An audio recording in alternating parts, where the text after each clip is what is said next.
शिवसेना उद्धव बाळासाहेब ठाकरे पक्षाच्या वतीनं आज उमेदवारांची घोषणा करण्यात आली आहे। त्यामध्ये शिर्डी लोकसभेसाठी माजी खासदार भाऊसाहेब वागचौरे यांना उमेदवारी डिक्लेअर झालेली आहे। कसं बघता पुन्हा एकदा उद्धव ठाकरेंनी तुमच्यावर विश्वास टाकला? या प्रथमतः मी वंदनीय बाळासाहेब ठाकरे आदरणीय उद्धवजी ठाकरे यांच्या चरणी नतमस्तक होतो आणि माझ्यावर जो विश्वास टाकलेला आहे त्या विश्वासाला पात्र राहून मी 1 वर्षापासून या मतदारसंघामध्ये फिरतो आहे आणि आजही देखील जनतेमध्ये 24 तास मी आहे। ज्या पद्धतीने 2014मध्ये तुमच्याकडून जी चूक झाली त्या चुकीचं प्रायश्चित्त तुम्हाला जवळपास 10 वर्ष भोगावं लागलं, कसं बघता त्या चुकीकडे किंवा जी 14मध्ये तुम्ही जो पक्ष बदलला? एका चुकीमुळे मी ते प्रायश्चित्त भोगलेलं आहे आणि जनतेलाही ते भोगावं लागलेलं आहे। 10 वर्षामध्ये निष्क्रिय खासदार मिळाला ही जनतेमधली चर्चा आहे। 5 वर्षाचा माझा लेखाजोखा आणि या महाशयांचा 10 वर्षाचा लेखाजोखा जनतेनं आता कम्पेअर केलेला आहे, तुलना केलेली आहे आणि जनतेनं आपलाच माणूस खरा आहे, आपलाच माणूस पाहिजे म्हणून आता मनोमन ठरवलेलं आहे। आता जो प्रचार होतोय विद्यमान खासदार सदाशिव लोखंडे यांच्या विरोधात तो देखील अशाच पद्धतीने होतोय, गद्दार म्हणून त्यांना संबोधलं जातं आणि उद्धव ठाकरेंवर विश्वास ठेवणारी या मतदारसंघातली जनता आहे। कारण 2009 पासून सातत्यानं उद्धव ठाकरे यांचाच उमेदवार या ठिकाणी निवडून येतो। मी गद्दार म्हणणार नाही, हा गद्दार तर आहेच, परंतु ठेकेदार खासदार आहे।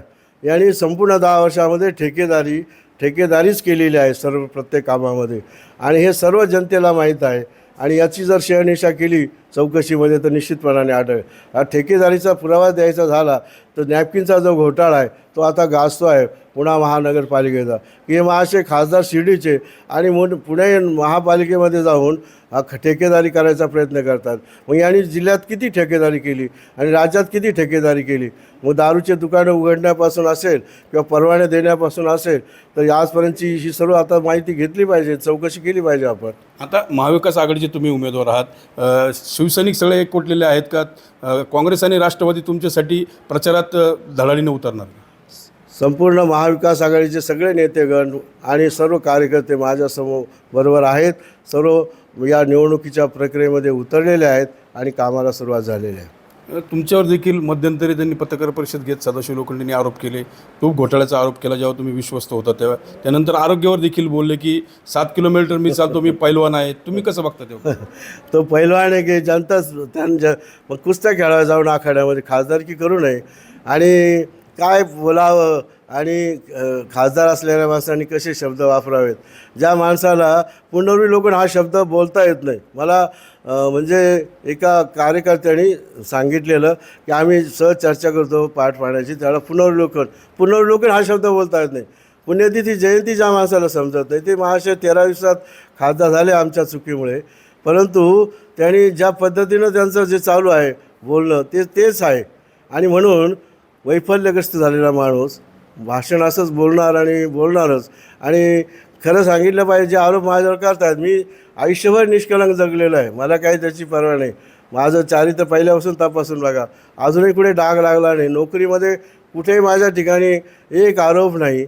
7 वर्ष साईबाबा संस्थांमध्ये होतं, कुठं आरोप नाही, मग विश्वस्त झालं मी कशाला करी?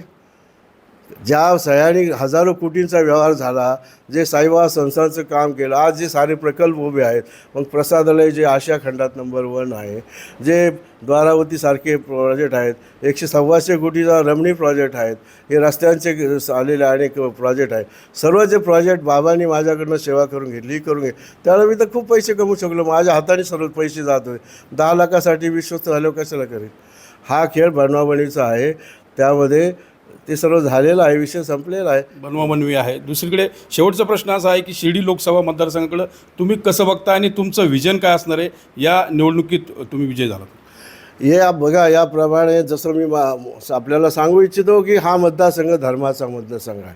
शिर्डीच्या नावानं, बाबांच्या नावानं हा देशाच्या नकाशावर चमकतो आहे आणि म्हणून हा मतदारसंघ खऱ्या अर्थानं शनी शिंगणापूरही माझ्या मतदारसंघामध्ये येतं आणि रामायणातले अनेक दाखले आहेत, अनेक पुरातन स्कंद पुराणातले दाखले आहेत, महाभारतातले दाखले आहेत, पांडवकालीन दाखले आहेत आणि ह्या सर्व दाखल्यामध्ये या मतदारसंघ हा खरा तर अतिप्राचीन मतदारसंघ आहे.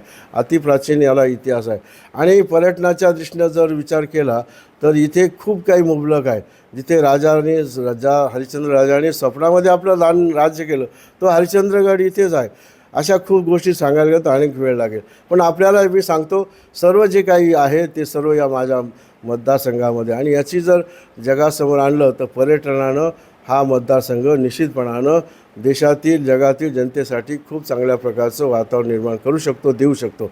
प्रमुखतः ज्याला आपण काश्मीर होतो, प्रति काश्मीर आमच्या या भंडारा वगैरे कोकणाच्या पलीकडचं वातावरण या शेंडी परिसरामध्ये आमच्या अकोले भागामध्ये आपल्याला आदिवासी पट्ट्यात पाहायला दिसेल आणि हा जर विकसित केला तर पर्यटनानं निश्चितपणानं इथे खूप खूप काही चांगलं होऊ शकेल. अहमदनगर जिल्हा तसा ऐतिहासिकदृष्ट्या महत्त्वाचा आहे. पर्यटन असेल त्यासोबत धार्मिक पर्यटन असेल याला देखील चालना देणं गरजेचं आहे आणि ते काम माझ्या पुढील काळात करील असा विश्वास जो आहे तो भाऊसाहेब वागचौर यांनी व्यक्त केला. ते दुसरं राहिलं ना. मनोज गाडेकर, TV9 मराठी, शिर्डी.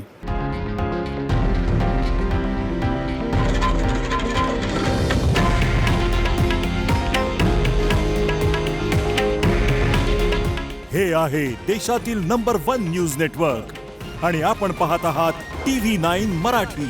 काळजी तुमची, हित महाराष्ट्राचं.